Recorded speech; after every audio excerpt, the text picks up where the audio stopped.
Okay, so we are Myth of Monsters Medusa. We're to chapter 31. When we left off with chapter 30, remember, they had all just come from the underworld. Jax had saved Ava and found his power. And then they decided they would be going to Mount Olympus next. And Layla had a plan. And that's where we left off. So, chapter 31. Arnold could fly as fast as any plane, but it took them a couple hours to reach the Greek coast. While they flew, Jax filled them in on how the rest of the academia had reacted to Ava freezing Mr. Orion and their running away.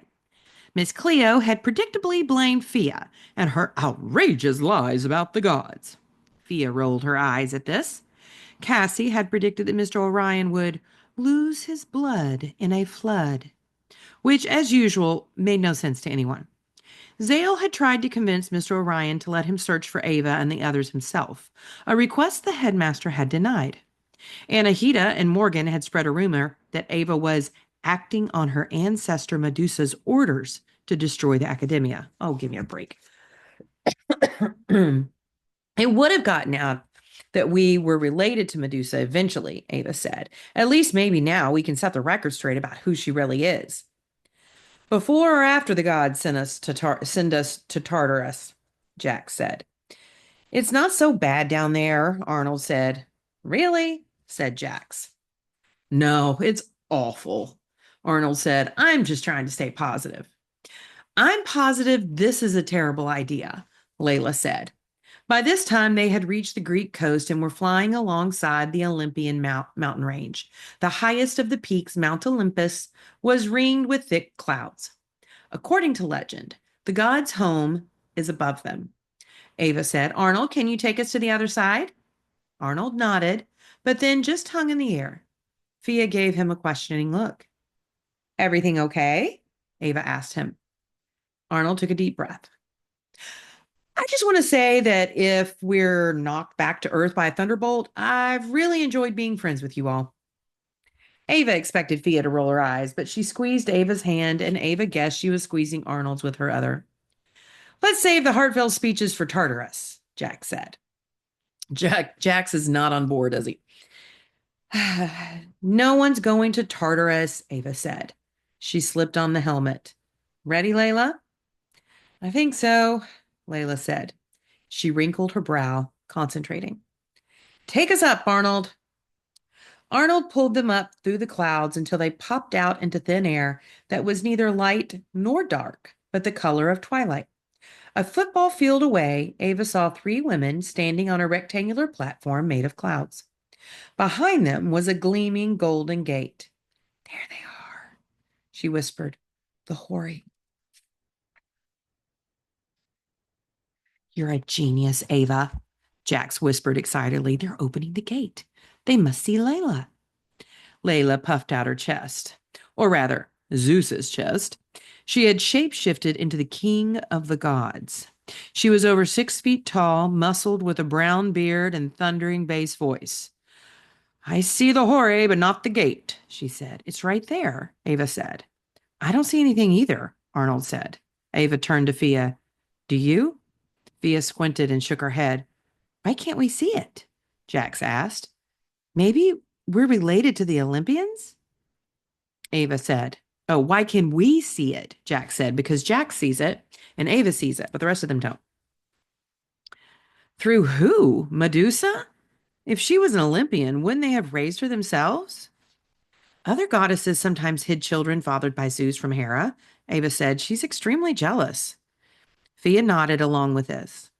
I guess it's possible, Jack said, but wouldn't Zeus have saved her from being turned into a monster? Maybe Medusa is some other Olympian's child, not Zeus's, Ava said. She could be Hestia's child. Hestia never had children, Layla said. If there's anything we've learned so far, it's that the myths we've been taught aren't always right, Ava said. We need to talk to Hestia, or Hecate, as Hecate said, and hear her story of what happened to Medusa on Olympus. In the meantime, at least Jax and I can guide you to the gate. Layla, just go straight past the Hori. It's directly behind them. You sure? Layla asked. Trust us, Jax added. It's there. Layla, remember, you're king of the gods, Ava said. Don't show fear of anyone, except maybe your wife. That's Hera, right? Arnold flew toward the platform and gently touched down. The clouds felt springy like foam, but held them up. The Horae bowed stiffly to Layla. Up close, Ava realized they were each distinct. The first of the Horae was young and slender, but instead of hair, tendrils of green vines wound from her head to her feet, and two perfect pink roses bloomed on her cheeks. The second of the Horae was older and heavy-set, with a ruddy face and bright orange hair. Gourds and apples spilled out from her dress. The third was the oldest and had no hair at all. Icicles dripped from her chin, nose, and ears, and her gown was made of frost. Layla turned to Arnold and Jax, just as they had planned. Only the girl and I shall go into Olympus now. Away, boys! Layla turned to the Horae, who seemed unsurprised by her, or rather, Zeus's order. Hera's not around, I hope? He asked. The three women shook their heads, and they stared unhappily at Fia, but stayed silent. Ava wondered why they didn't speak. Had Zeus silenced them too? Layla marched past the Horae with Fia, but as she reached the end of the platform, her eyes widened and she stopped. Ava knew she was probably looking down at miles of empty space. The oldest of the Horae cocked her head, dislodging an icicle from her ear, which smashed against her feet. Keep going, Ava whispered quietly as she could in Layla's ear. Trust us. Layla took a deep breath and stepped across the threshold. A smile burst across her face when she didn't fall. I was just thinking, she said, turning back to the Horae. I should turn the girl into something to hide her from Hera. A cow again? A tree? This must have been the kind of comment the Horae were used to, because they ignored her and started to close the gate. Ava darted through, barely making it before they locked it with a clink. She couldn't help wondering what else the Horae knew, what dark secrets and affairs Zeus forced them to keep. The air became warm, and it felt like there was solid earth beneath her feet. Although Ava knew she was still in the sky, a golden path wound up a hill covered with flowers and grapevines. Are you seeing this? She asked Layla and Fia, and they both nodded. It all appeared the moment I crossed the gate, Layla said.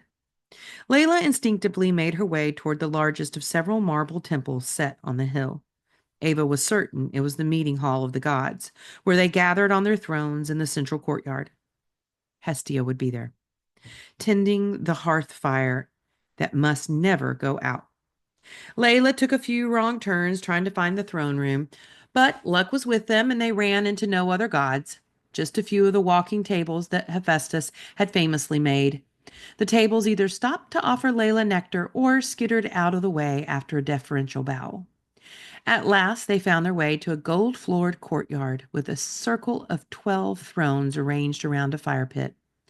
A tiny woman, just a few inches high, kneeled at the fire. A few inches.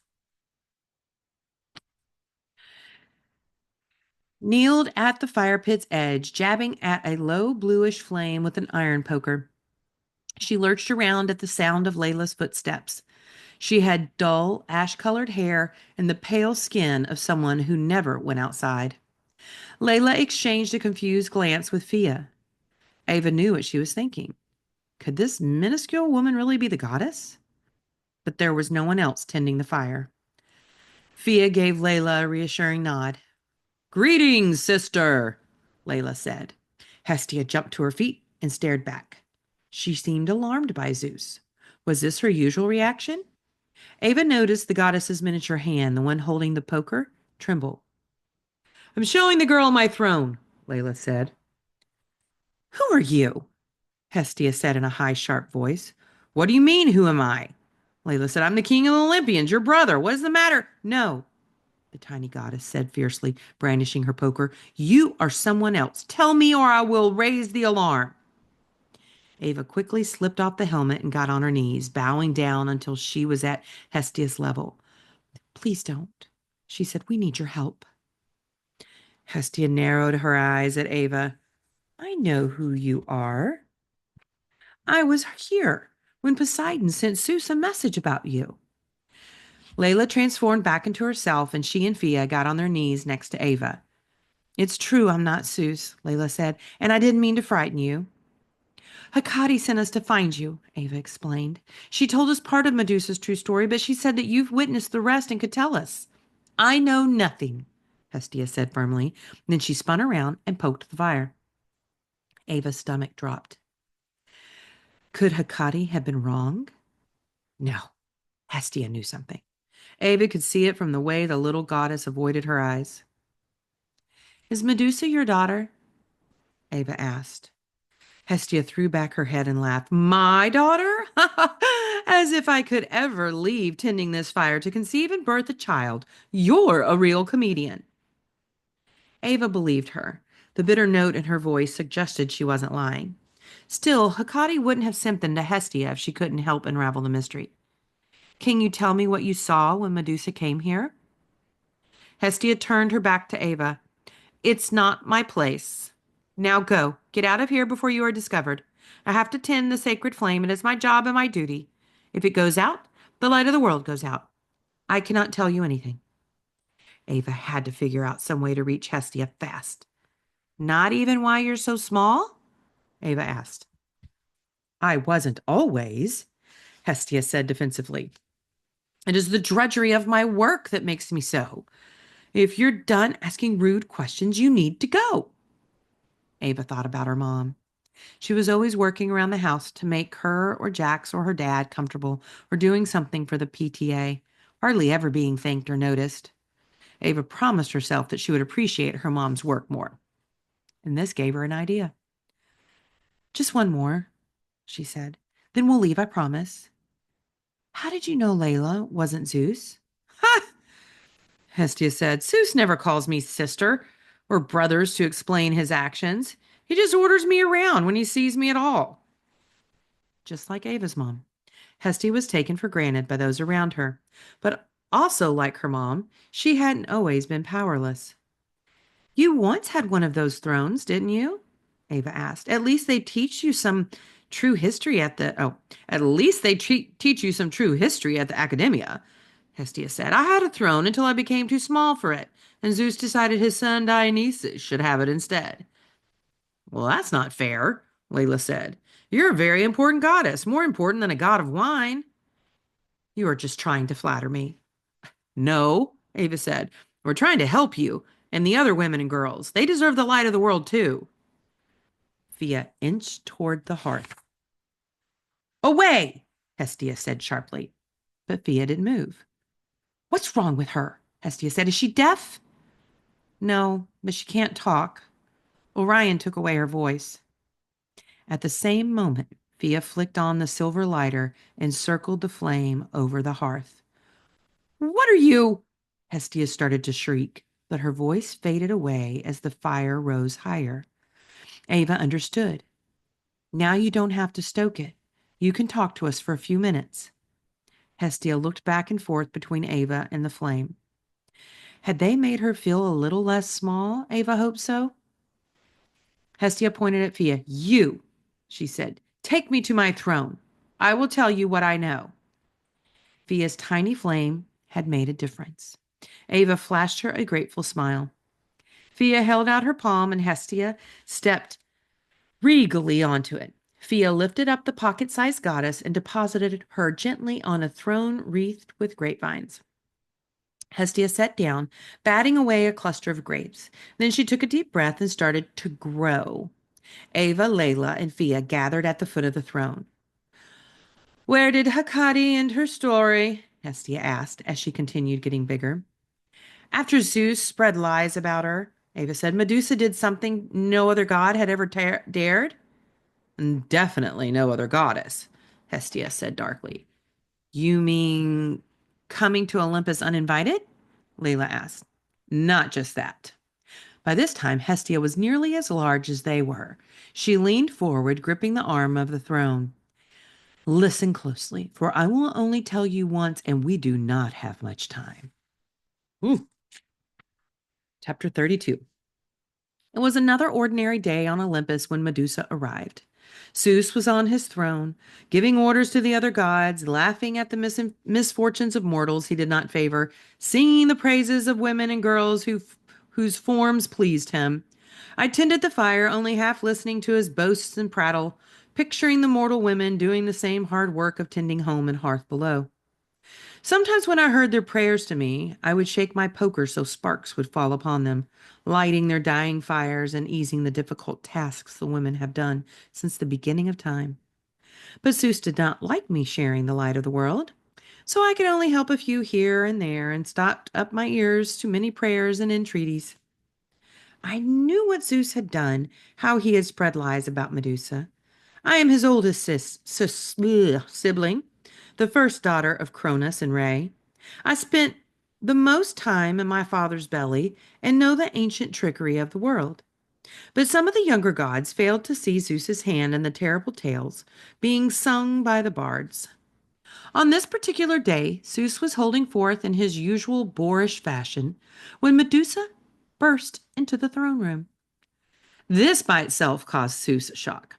He could not figure out how she had gotten past the Horae, who normally would have consulted with Zeus before allowing in a stranger. Later, he would learn that she had appealed to the oldest Horae, Dike, who is also the goddess of justice. Zeus would silence Dike for finding merit in Medusa's argument that she deserved justice and should be admitted to Olympus. Ever since then, in solidarity with their mute sister, the other Horae do not speak. Medusa did not bow to Zeus. She stood before him, head held high, and accused Zeus of spreading lies about her. Zeus pretended he had done no such thing. He told her she had imagined this plot. This made her angry, and she raised her voice. Yours is a false strength, she shouted, a power based on cruelty, and someday you will fail. At this, the other gods fled the room, certain that Zeus was going to hurl a thunderbolt at her. No goddess, or even god, had ever dared speak to Zeus this way. But I had to tend to the sacred fire, so I stayed put. So all the rest of them just scattered. They're like, we're out of here. I had become so small that Zeus neither noticed nor cared about my presence. He was too enraged. He grabbed a thunderbolt and shook it. Your anger makes a monster of you, he roared, and that's who you will become. From this moment forth, you will be transformed into a monster who turns men to stone. Your powers will be weakened, and your voice will not work to tell your own tale. You will dwell in a cursed place where mortals fear to tread. Before Medusa could fight back or even open her mouth to object, Zeus waved his hand, and she vanished. He's the monster, Ava said. She told him the truth of who he was, so he silenced her, just like Thea was silenced, just like my mom. She looked to Hestia to share her outrage, but instead the goddess looked thoughtful. What? Ava asked. At the exact same moment, I noticed something odd. A large fly had landed on Zeus's quiver of thunderbolts. Zeus must have sensed it too because he turned his gaze toward it. The next instant, he caught it in his fist and stormed out of the throne room. But before Hestia could continue, there was an ear-piercing screech, and the doors to the throne room flew open. Oh no! And that's the end of the chapter.